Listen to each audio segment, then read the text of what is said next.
Welcome to another Founder Wisdom podcast with Gianfranco Lopane, aka Gianfranco Lopane, like I first said. That's the American or Canadian dumb pronunciation. He's founder at ShopMaven AI. He's a friend of a friend, co-founder of a friend, Matthias Pagani. Shout out to Matt, the Matt Pag. Both are working on ShopMaven. It's an interesting AI software for shopping, which we're going to discuss today.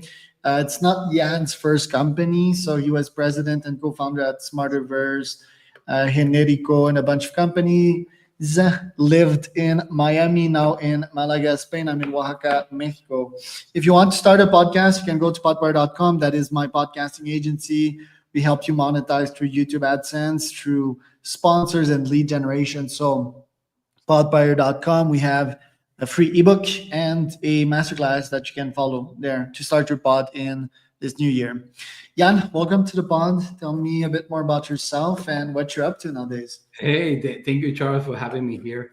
I'm so happy to be in your podcast. So yeah, let me tell you a little bit more about me. So actually, I'm building right now a AI platform with a Web3 component. So basically, just so you know, I started in the blockchain space back in 2012.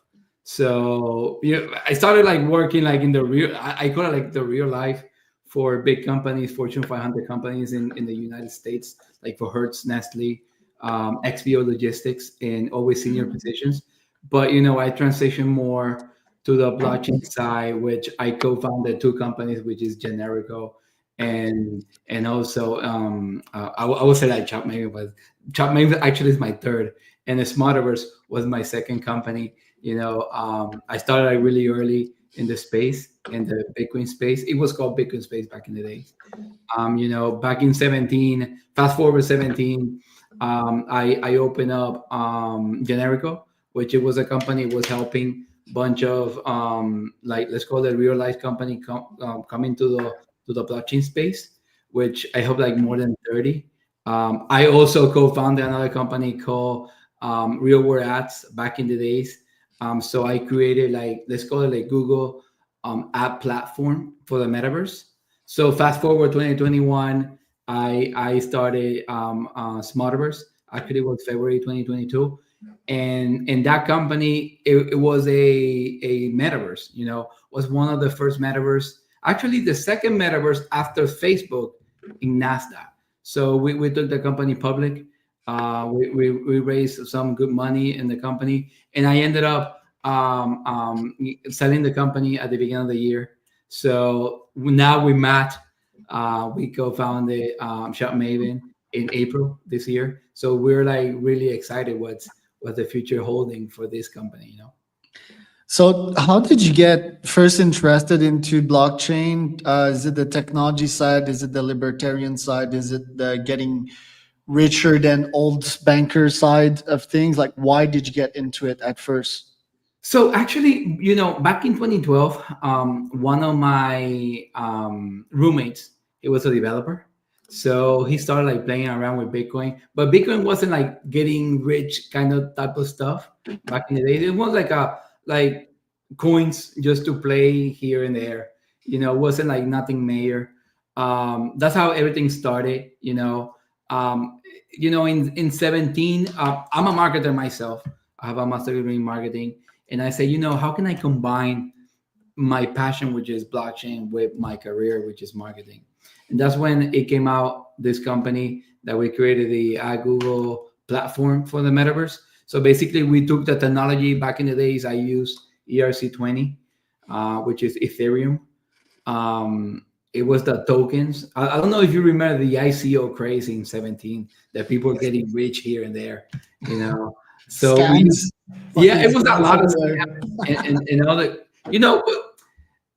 a lot of scams, but also good projects still alive nowadays, which is Yeah, the great. 1%. Yeah, the 1%, which is But that's like in business, right? It's not different as in business. It's always the 1%. it's always Yes, the one. there might be a bit more scammers in this space because it's like it's hot first and second people can get away with it, right? Yeah. But yeah, I'm still bullish on the community, even the crypto community, even with everything that happened. Right, 100%. And in the ICO craze, I created this project. So we tried to raise money. It didn't happen. So I ended up like using my technology back in 2021 when NFT came. When the NFT craze they came, it was like, okay, let's change for ERC 24, ERC 721, and then now we have something. And that's when and everything started for my company. I went to Nasdaq. Right. Well, how did you meet Matt? Then let's get into that story because that's a common friend that we have. Matt's is a cool guy down in Brazil, travels often to the U.S. and he's a builder. I'd describe him as a Web3 slash AI builder. How did you meet that guy? Yeah, he's great, by the way. When I met him because he paid for a back in the day it was a mentorship type of program called New Chip, and he paid for that service. And for and the New Chip came to me just to be I did it for free, like a free mentor for companies in the Web3 space.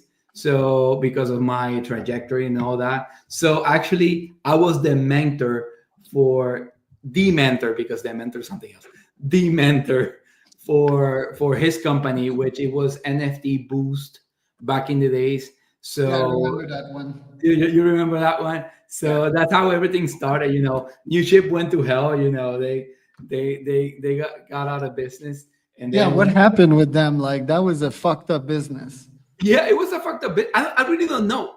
Up to this day, it was Matt telling me they just went bankrupt.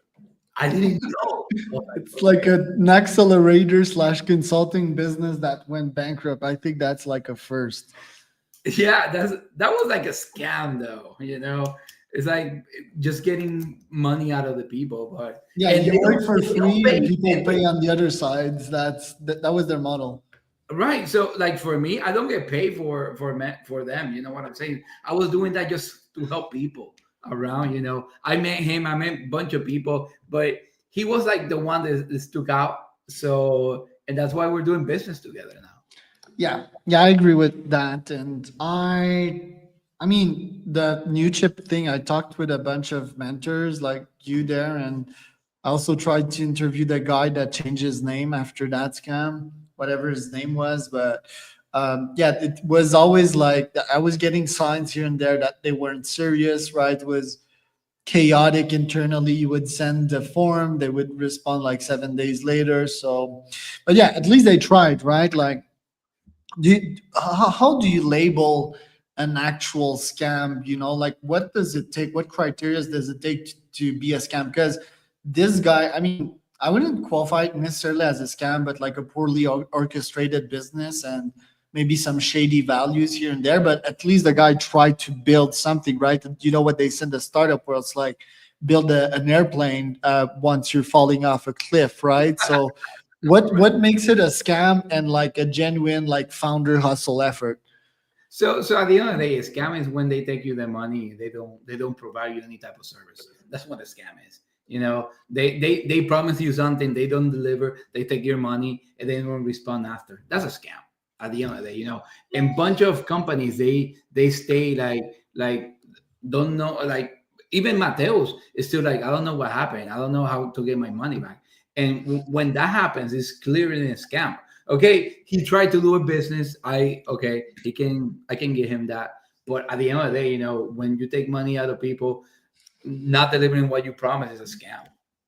Right. Well, I think a lot of people overpromise nowadays because there's so much competition, and I think their thesis is that they're that smart and they have that much resources that even if they promise something they haven't done before, they can do it. But in that case, it dramatically failed because of the circumstances. So maybe that founder over estimated his skill set, right, and how much he could deliver. But yeah, that was quite spectacular.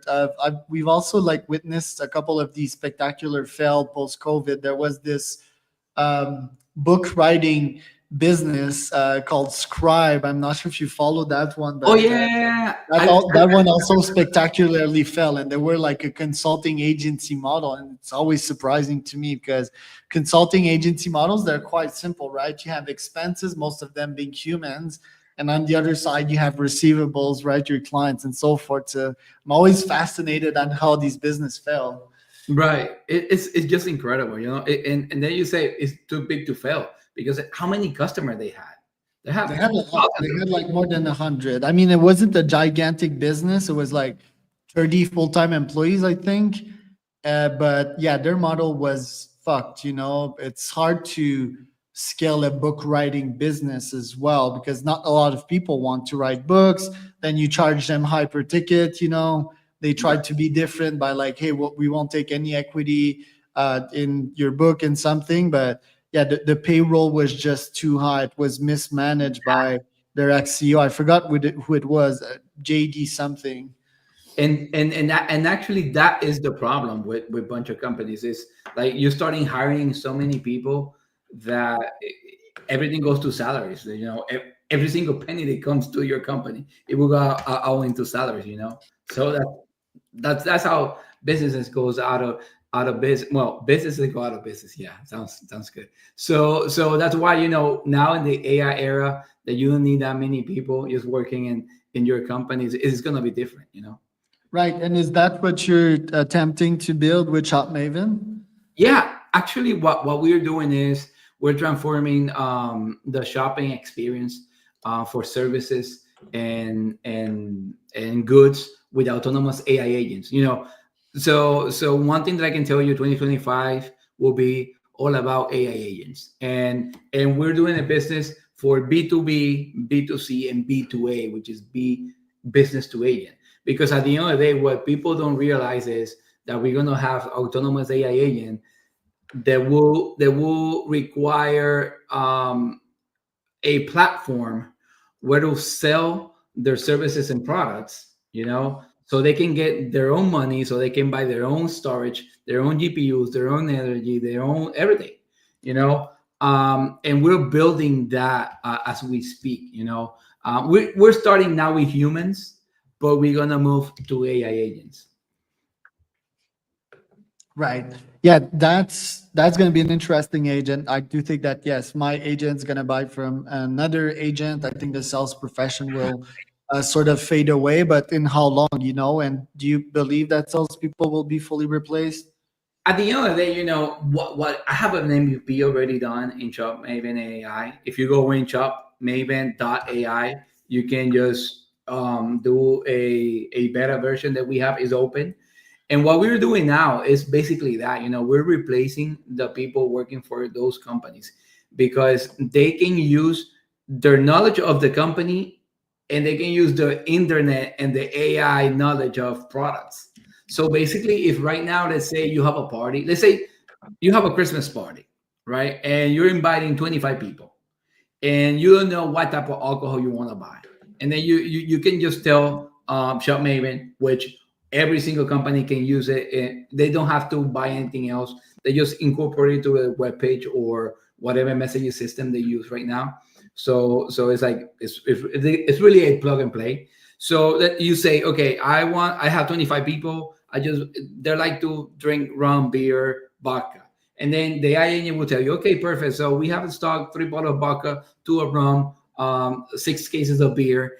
And if you want to do a cocktail, you add I don't know, lemon, salt, tomatoes, whatever else you want to do, and you can do it this way. Boom, and you can have all that moved to your shopping cart, and that's it. So you don't so just a customer just googling like how many things I need, you're gonna have it now with an AI agent, you know. And the good thing about the company, in the other side of the company, is that you know how many people they buy stuff and then they don't use it, they want to return it. That costs out billions of dollars in the industry. So just having a AI agent doing the shopping for the people, it will just cut all the cost because you're gonna buy exactly what you need. You're not gonna be overbuying or buying things that actually you're not gonna need. You know what I'm saying? So that's the beauty of the AI engine.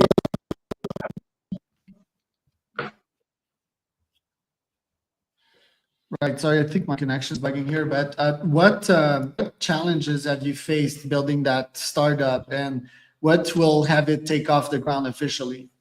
So that's a great question. And the only challenge that we have encountered is like people just embracing new technology, basically. Yeah.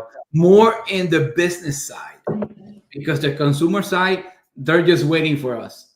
You know what I'm saying? But the businesses, just to try it and just to incorporate it to their products or services is the challenging part. Can you believe that? So I'm giving you right now, let's call it a free salesperson for your company, which is gonna sell 2 times, 3 times more than someone, no, anybody in your company right now, and you don't want to embrace it. It's like it's just crazy.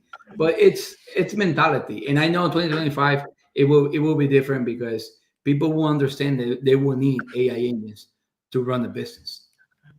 Right. And how can an AI agent sell 2 times more than myself? Let's say, like someone that can generate like 5 to 10 leads a day at $2 each, almost fully automated. With these could be agents, right? Arguably. But what are your secrets to having that agent sell as much or better than a normal human? 100%. So at the end of the day, a agent one will have like a real conversation with a person. I'm not saying, like, for example, your methodology. I'm not saying I'm going to sell 2 times of your methodology. I'm talking about the average, which average businesses, the salesperson doesn't is not that savvy on some products. So the AI agent will know every single detail of the product. You know how many times, like, people that say, just to give you an example, they want to buy, I don't know, something for their bathroom, with exact diameter, exact, you have to buy it exact, and people just buy it. Oh, this one doesn't fit, let me return it, let me get another, this one doesn't fit. You're cutting out the costs because you're getting the right thing that you need. In this case, for example, the distributor of alcohol, they can sell, basically, instead to just sell like the alcohol itself, it can sell you like the different variety of things that you can mix your drinks. So you're selling, you're like upselling stuff around on top of whatever you're looking for. So that's why you can sell 2 or 3 times more. Right. And are you focusing on one specific niche, one specific ICP? Like, who's your main target right now? So right now, what we're focused is more in the small businesses. They have like any sort of communication. Like, for example, you're in Mexico. In Mexico, there's a lot of WhatsApp here and there, and a lot of businesses in WhatsApp. So it's more those type of businesses that they need to have someone responding their WhatsApp 24/7. We already have that integration. So those type of businesses, they can start just inputting their products and just having that AI assistant working for them. Love that. So, what are your top goals for next year? What do you have on your growth list? So what we're gonna do by next year is we're gonna do the Series A. So actually a pre-seed.